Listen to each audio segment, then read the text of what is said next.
बीड पोलिसांनी तृप्ती देसाईंना नोटीस बजावली आहे। वाल्मिक कराड प्रकरणी देसाईंनी बीड पोलिसांवरती आरोप केले होते। या आरोपांसंदर्भात पुरावे घेऊन येण्यासाठी पोलिसांनी नोटीस पाठवली। पुण्यात 2 वर्षांपासून फरार असलेल्या आरोपीला पुणे पोलिसांनी बेड्या ठोकल्यात। हत्येच्या गुन्ह्यामध्ये या आरोपीविरोधात मकोका लावण्यात आला होता। आरोपीवरती पुण्यात विविध गुन्हे दाखल आहेत। सतीश उर्फ खोक्या भोसलेच्या घरावरती वन विभागाने कारवाई केल्यानंतर अज्ञातांनी खोक्याचं घर जाळलंय। यानंतर खोक्याच्या कुटुंबाने आक्रोश करत तोंड बांधून आलेल्या लोकांनी मारहाण करून मग घर जाळलं असा आरोप केलाय। हल्लेखोरांना अटक करून मुख्यमंत्र्यांनी न्याय मिळवून द्यावा अशी मागणी खोक्याच्या कुटुंबियांनी केली। बीडमधून पुन्हा एक मारहाणीचा व्हिडिओ समोर आलेला आहे। धारूरच्या न्यायालय परिसरात मारहाण झाली होती। यावेळेला पोलिसांनी स्वतःहून पुढाकार घेत गुन्हा दाखल केलाय। जमिनीच्या व्यवहारासाठी आलेल्या नागरिकांमध्ये वाद झाला। 100 दिवसाच्या आत आणखीन एका मंत्र्याचा राजीनामा होईल असा दावा काँग्रेस नेत्या यशोमती ठाकूर यांनी केलेला आहे। सरकार केवळ जातीय दंगली भडकवण्याचं काम करते असा आरोप त्यांनी केला। देशातील सध्याच्या धार्मिक उन्मादावरती खासदार संजय राऊत यांनी कठोर टीका केली आहे। देशामध्ये होळीला मशिदी झाकून ठेवण्याची त्यावरती आच्छादन टाकण्याची वेळ आलेली आहे। हा संकुचितपणा देशाला आणि धर्माला परवडणारा नाही। देशाचा माहोल बिघडलाय असा आरोप राऊतांनी केला। नाना पटोलेंची ऑफर महायुतीत कोणी मान्य करत नाही। विरोधी पक्षनेता म्हणून त्यांनी सरकारला चांगल्या सूचना द्याव्यात अशी प्रतिक्रिया चंद्रशेखर बावनकुळेंनी दिली। जयंत पाटीलांनी शरद पवारांची भेट घेतली। बारामतीत शरद पवारांसह सुप्रिया सुळे आणि जयंत पाटलांनी ॲग्रिकल्चरल डेव्हलपमेंट ट्रस्ट AI तंत्रज्ञानाची पाहणी केली। उपमुख्यमंत्री एकनाथ शिंदे यांना देहू संस्थानकडून यावर्षीचा जगद्गुरू संत तुकाराम महाराज पुरस्कार जाहीर करण्यात आला आहे। तुकाराम महाराजांच्या वैकुंठ गमन मंदिराजवळ हा भव्य दिव्य सोहळा आयोजित करण्यात आला आहे। धाराशिव जिल्ह्यात तापमानाचा पारा वाढतोय। जिल्ह्यातील तापमान 30 अंशांवरती पोहोचलंय। हे तापमान आणखीन वाढणार असल्याचा अंदाज हवामान विभागाने वर्तवला आहे। हिंगोली शहरातील डिव्हायडरवरती सुशोभीकरणासाठी पुतळे बसवण्यात आलेत, मात्र अज्ञात व्यक्तीकडून या पुतळ्यांची तोडफोड करण्यात आली। या तोडफोडीमुळे नगर परिषदेचं मोठं नुकसान झालंय। सोलापुरात बर्ड फ्लूचा शिरकाव झाल्याची बाब सिद्ध झाली आहे। मागील काही दिवसांमध्ये अचानक मृत पावलेल्या कावळ्यांचा मृत्यू बर्ड फ्लूमुळे झाल्याचं स्पष्ट झालंय। भोपाळमधील लॅबमधून मृत कावळ्यांचे रिपोर्ट पॉझिटिव्ह आल्याचं समोर आलंय। कोल्हापूरच्या इचलकरंजी धुळवडीला गालबोट लागले। कर्नाटकातील बसवरती अज्ञातांनी रंगपंचमी खेळताना दगडफेक केली। यामध्ये बसच्या काचा तुटल्यात। या प्रकरणी पोलिसांकडून अज्ञातांचा शोध सुरू आहे। साताऱ्याच्या पाटणमधील बँक ऑफ महाराष्ट्र बँकेत वृद्ध लोकांसोबत गैरवर्तन केल्याचा प्रकार समोर आलाय। मराठीमध्ये नाही हिंदीतच बोलण्यास सांगितलं असा आरोप करत राहुल शेडगे या व्यक्तीने व्हिडिओ केला। जळगावच्या सुवर्णनगरीत सोन्याचे दर 90,000च्या पार गेले। सोन्याचे दर वाढल्यामुळे लग्नसराईत ग्राहकांचं बजेट कोलमडलंय। अवघ्या 3ऱ्याच महिन्यात सोन्याने हा उच्चांक गाठलाय। छत्रपती संभाजीनगरमध्ये प्रेम प्रकरणातून एक तरुण महावितरण कार्यालयाच्या टॉवरवरती चढला। काही वेळाने तरुणाला रेस्क्यू करण्यात पोलिसांना यश आलं। वाशिमच्या बाबुळगाव इथल्या राहणाऱ्या 14 वर्षीय अल्पवयीन मुलाचं अपहरण करण्यात आलं। यावेळेला मुलाला सोडण्यासाठी 60 लाखांच्या खंडणीची मागणी करण्यात आली। या प्रकरणी पोलिसांकडून आरोपीचा शोध सुरू आहे। रेल्वेचा प्रवास सुखाचा मानला जातो, मात्र सोलापूर पुणे हुतात्मा एक्सप्रेसमध्ये उंदराने अक्षरशः थैमान घातलंय। या उंदरांनी प्रवाशांना नाहक त्रास दिलाय। कोचमध्ये उंदीर आढळल्यामुळे प्रवाशांनी नाराजी व्यक्त केली। साईबाबा संस्थांच्या शैक्षणिक संकुलातील विद्यार्थ्यांना क्रीडा क्षेत्रात संधी उपलब्ध करून देण्याची विविध खेळांच्या सुविधा निर्माण करण्यात आलेल्या आहेत। उत्कृष्ट दर्जाच्या क्रीडा मैदानांसह swimming pool, badminton hall, table tennis hall आणि कॅरम हॉल विकसित करण्यात आला आहे। पालघरच्या वाढवणमध्ये समुद्रात सुरू असलेल्या सर्वेक्षण मच्छीमारांनी रोखलेल्या सर्वेक्षण करताना कंपनीने कोणत्याही प्रकारची परवानगी न घेतल्याने स्थानिक मच्छीमार आक्रमक झाले।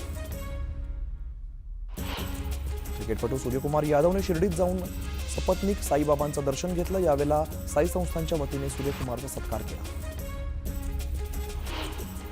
13वे संत साहित्याचं आयोजन 22 आणि 23 मार्च रोजी शिर्डीमध्ये केलं जाणार आहे। तुकाराम महाराजांचे वंशज संजय महाराज देहूकर हे संमेलनाध्यक्ष असणार। देहूत तुकाराम महाराजांचा बीज सोहळा 16 मार्चला होणार आहे। या यात्रा काळात इंद्रायणी नदीचं पाणी पिण्याकरता वापरण्यास मनाई करण्याबाबतचे आदेश जिल्हाधिकाऱ्यांनी जाहीर केले। सोलापूरच्या बार्शीत भावाकडे रागाने बघतो का म्हणून तरुणावरती 4 जणांनी जीवघेणा हल्ला केला. पोलिसात तक्रार दिली तर जीवे मरणाची धमकी सुद्धा देण्यात आली. या प्रकरणी बार्शी शहर पोलीस ठाण्यात गुन्हा दाखल झाला. नागपूरच्या गणेशपेठ बस स्थानकाजवळ मोठी कारवाई करत नागपूर पोलिसांनी 104 ग्रॅम एमडी पावडर जप्त केलेली. या प्रकरणी 3 अटक करण्यात आली.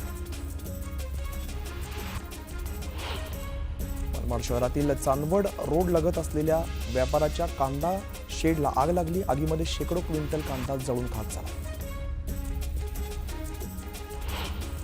शिर्डीच्या संगमनेर तालुक्यातील काकडवाडी इकडे महालक्ष्मी मंदिरात दरोडा टाकत देवीच्या सोन्या चांदीच्या दागिन्यांसह रोकड लंपास केली होती. या प्रकरणी पोलिसांनी 6 आरोपींना जेरबंद केला असून त्यांच्याकडून तब्बल 26 लाखांचा ऐवज जप्त केला. पुण्याच्या शनिवारवाडा इथे एका 4चाकी वाहनाला आग लागली. अग्निशमक दलाने आग आटोक्यात आणली. सुदैवाने यात कोणतीही जीवितहानी झालेली नाही. उपमुख्यमंत्री एकनाथ शिंदेंच्या घरी धुळवडीचा उत्साह पाहायला मिळाला. एकनाथ शिंदेंनी धुळवड साजरी केली. सर्वांनी नैसर्गिक रंगांची होळी खेळावी असं आवाहन सुद्धा केलं. धुळवड हा सर्व हेवेदावे विसरण्याचा सण आहे. त्यामुळे विरोधकांनी विकासाच्या रंगात सहभागी व्हावं. आमचा रंग ज्यांना आवडेल त्यांनी आमच्या सोबत यावं असं आवाहन उपमुख्यमंत्री शिंदेंनी विरोधकांना केलं. मुक्ताईनगरमध्ये खडसे कुटुंबाने धुळवड साजरी केली. राज्यातील सध्याचं सामाजिक आणि राजकीय चित्र भीषण आहे. होळीमध्ये सर्व वाईट गोष्टी जळून खाक होतील, वातावरण निर्मळ व्हावं अशी अपेक्षा ज्येष्ठ नेते एकनाथ खडसेंनी व्यक्त केली. मंत्री गिरीश महाजनांनी जामनेर इथे निवासस्थानी सहकुटुंब धुळवड साजरी केली. रंगांची उधळण करत महाजनांनी धुलीवंदनाचा आनंद लुटला. भाजप आमदार प्रतार अडसर यांनी बच्चे कंपनीसोबत होळी साजरी केली. यावेळेला लहान मुलांनी अडसर यांना रंग लावत धुळवडीचा आनंद लुटला. माजी पर्यावरण मंत्री रामदास कदमांनी आपल्या गावी कुटुंबासोबत धुळवड साजरी केली. यावेळेला त्यांनी सर्व कोकणवासियांना होळीच्या शुभेच्छा दिल्या. यवतमाळ जिल्ह्यातील बंजारा बांधव मोठ्या उत्साहाने होळी साजरी करतात. यावेळेला सेवानगर मैदानावरती रंगपंचमीचं आयोजन करण्यात आलं होतं. यावेळेला बंजारा बांधवांसह संजय राठोड यांनी डफच्या तालावरती ठेका धरला. महसूल मंत्री चंद्रशेखर बावनकुळे यांच्याकडे धुलीवंदनाची धूम पाहायला मिळते. रंगांची उधळण करत बावनकुळेंनी धुळवड साजरी केली. पुण्यात भोई प्रतिष्ठानच्या धुळवडीला केंद्रीय राज्यमंत्री मुरलीधर मोहोळ यांनी हजेरी लावली. मुरलीधर मोहोळांनी मुलांसोबत धुळवड साजरी केली. बेळगावात पालकमंत्री गुलाबराव पाटील यांच्या वाहनाला बच्चे कंपन्यांनी अचानक घेराव घातला. रंगांची उधळण केली. गुलाबराव पाटलांनी सुद्धा खाली उतरत मुलांसोबत रंग खेळत आनंद साजरा केला. अमरावतीच्या कुरळपूर्णा इकडे बच्चू कडूंनी अनोख्या पद्धतीने धुलीवंदन साजरं केलं. रस्ते रंगवत बच्चू कडूंनी सरकारकडे अनेक मागण्या केल्यात. शेतकऱ्यांना कर्ज माफीसह स्वामीनाथन आयोग मान्य करा अशा मागण्या सुद्धा केल्या. कल्याण ग्रामीणचे शिवसेनेचे आमदार आणि डोंबिवली शहर प्रमुख राजेश मोरे यांनी त्यांच्या कार्यकर्त्यांसोबत रंगपंचमी साजरी केली. यावेळेला त्यांनी भन्नाट डान्स देखील केला. जालन्यात धुलीवंदनानिमित्ताने 136 वर्षांची परंपरा असलेली हत्ती रिसाल मिरवणूक काढण्यात आली. या निवडणुकीमध्ये हत्तीवरती बसून राज्याची प्रतिकात्मक मिरवणूक काढली जाते. खासदार कल्याण काळेंनी मिरवणुकीत सहभाग घेत डफच्या तालावरती ठेका धरला. हिंगोलीत बंजारा समाज बांधवांनी पारंपरिक पद्धतीने धुळवड साजरी केली. ब्राह्मणवाडा तांड्यातील महिलांनी लेंगी गीत गात नृत्य केलं. वाशिमच्या बंजारा तांड्यामध्ये धुळवडीचा उत्साह दिसून आला. डफडं आणि डीजेच्या तालावरती ठेका धरत बंजारा बांधवांनी आनंद साजरा केला. बेळगावच्या चोपड्यामध्ये द्वारकाधीश मंदिरात मोठ्या उत्साहात धुळवड साजरी करण्यात आली. नागरिकांनी फुगडी खेळत आनंद लुटला. बेळगावच्या यावलमधील श्री क्षेत्र मनुदेवी मंदिरात धुळवड साजरी करण्यात आली. रंगांची उधळण करत भाविकांनी आनंद लुटला. नाना पटोलेंनी सर्व जनतेला होळी आणि धुलीवंदनाच्या शुभेच्छा दिल्या. सर्व जाती धर्माच्या लोकांना एकत्रित आणण्याची सरकारची भूमिका असावी. आम्ही अशा भूमिकेला नेहमीच पाठिंबा देऊ असं नाना पटोले म्हणाले. कोकणातील कोळी बांधवांमध्ये धुलीवंदनाचा उत्साह दिसून आला. कोळी बांधवांनी सहकुटुंब बोटीची पूजा करत धुळवड साजरी केली. पारंपरिक नृत्यावरती ठेका धरत धुलीवंदनाचा आनंद लुटला.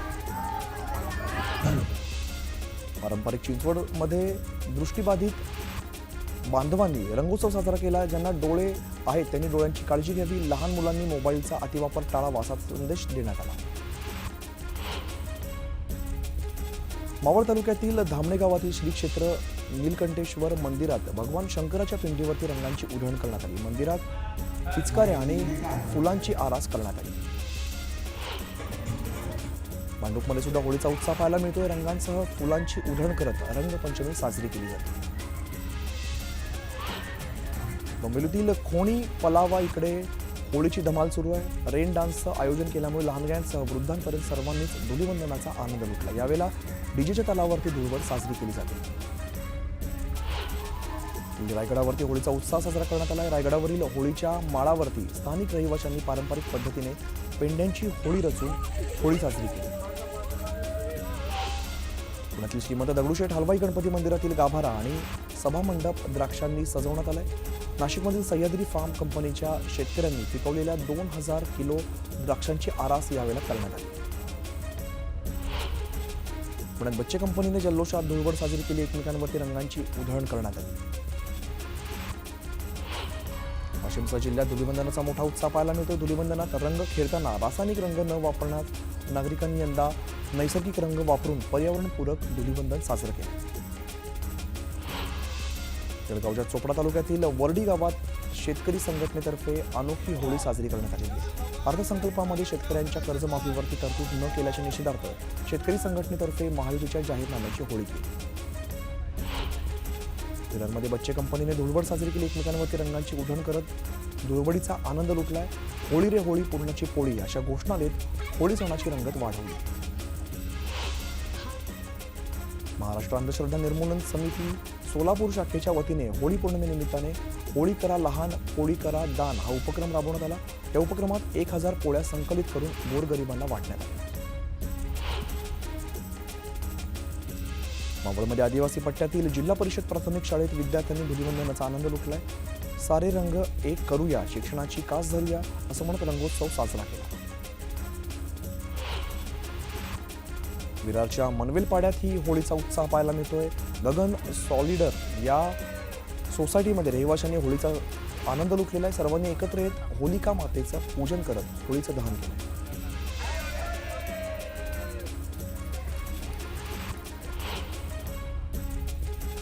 कोकण एक संस्कृतीचं माहेरघर आहे। कोकणामध्ये प्रत्येक 100 किलोमीटरवरती संस्कृती बदलत जाते आणि प्रत्येक ठिकाणची संस्कृती ही वेगवेगळी आहे। रत्नागिरी जिल्ह्यातील गुहागरची संस्कृती असलेले कोकणचे खेळे विरारमध्ये अवतरलेले आहेत। वसई विरारमध्ये संपूर्ण देशातील नागरिक एकोप्याने राहत आहेत आणि हा सण मोठ्या उत्साहात साजरा केला जातो। या खेड्याकडे मोठ्या भक्तीने भावाने संकासूर गोमू याची विविध औक्षण करून पूजा केली जाते आणि आपली गाराणी या खेड्यांकडे मांडली जाते। इथला आढावा घेतला आमचे प्रतिनिधी विजय देसाई यांनी। कोकण म्हटलं की वेगवेगळ्या संस्कृती आल्या आणि रत्नागिरी जिल्ह्यातील एक संस्कृती आहे कोकणच्या खेळ। मी आता तुम्हाला कोकणच्या खेळामध्ये घेऊन चाललेलो आहे। आपण जर पाहिलं तर या ठिकाणी संकासूर आहे, ढोलकी वादक आहे, डबली वादक आहे, गोपू सुद्धा आहे, कुर्ती वाजवलं जात आहे, संकासूर। आणि आपण जर हे या ठिकाणी सगळे जे गुहागरवासी आहेत या ठिकाणी हे कोकणचे खेळ आपलं देशभर जावे या उद्देशानं या ठिकाणी हे लोक जे जमा झालेलं आपण पाहू शकता। काय सांगाल या ठिकाणी तुमचा हा पहिल्यांदा उत्सव सुरू? मी सांगतो आमच्या गुरुवा सोसायटी संस्थामध्ये या ठिकाणी आमच्या असणारे सभासद अत्यंत चांगल्या प्रमाणे होळी साजरा करतात। त्यांना गावी जाता येत नसल्यामुळे या ठिकाणी आमच्या सर्व संपूर्ण महाराष्ट्रातील संपूर्ण देशातील या ठिकाणी लोक राहून या आमच्या कार्यक्रम सहभागी होतात आणि हा उत्सव प्रत्येकाच्या घरोघर जाऊन आमच्या देवीची पावली त्या ठिकाणी लागतात आणि हा त्यांना गाराणे घालून त्यांची मनोकामना पूर्ण करून ही त्यांची मनोकामना पूर्ण होऊन ही देवीच्या सांगे आम्ही गाराणे घालतो। या ठिकाणी देवी आपले नवस फेडण्यासाठी येतात। तुम्ही काय सांगाल? नमस्कार, मी पहिले IBNचे स्वागत करून आमच्या तमासकरी मंडळीच्या वतीने आभार मानतो। आज जे संकासुरांना आपण इकडे गोमूचा नाच वगैरे काढतो आणि लोकांची गाराणी कशासाठी घालतो की आपल्या इच्छा मनोकामना असतात ते आपल्या गावच्या मातेपर्यंत पोहोचाव्यात आणि त्यासाठी आपल्याला काही सुट्टीच्या व्यतिरिक्त आपल्याला काही गावी जाता येत नाही, तर त्याप्रमाणे आम्ही ही घरोघरात तशी आपली परंपरा जाईल याचाच आम्ही मानस केलेला आहे आणि एवढे बोलून 2 शब्द संपवतो। काय सांगाल तुम्ही? ही खेळ जे आहेत या ठिकाणी एक नाविन्यपूर्ण आहे। सांगा। खेळांची परंपरा ही आमची बऱ्याच वर्षापासून चालू आहे। जवळजवळ 17 वर्ष झाली आहेत आमच्या खेळांना। आम्ही खूप प्रयत्न करतो की प्रत्येकाच्या घराघरात जाऊन आमच्या देवीचा जो मान आहे तो मान आमच्या सर्वांच्या मनोकामना पूर्ण होतील या हिशोबाने आम्ही सर्व इथे साजरा करत असतो. या ठिकाणी आपण जर पाहिलं तर एरवी आपण देवळात जातो आणि देवाची आराधना करतो, परंतु या होळीच्या सणामध्ये देव आपल्या घरी येतात असा हा एक उत्सव मोठ्या उत्साहात साजरा केला जात आहे. विजय देसाई, न्यूज 18 लोकमत, विरार. या बातमीनंतर एक छोटासा ब्रेक आणि लगेचच परत होतो. पाहत राहा न्यूज 18 लोकमत.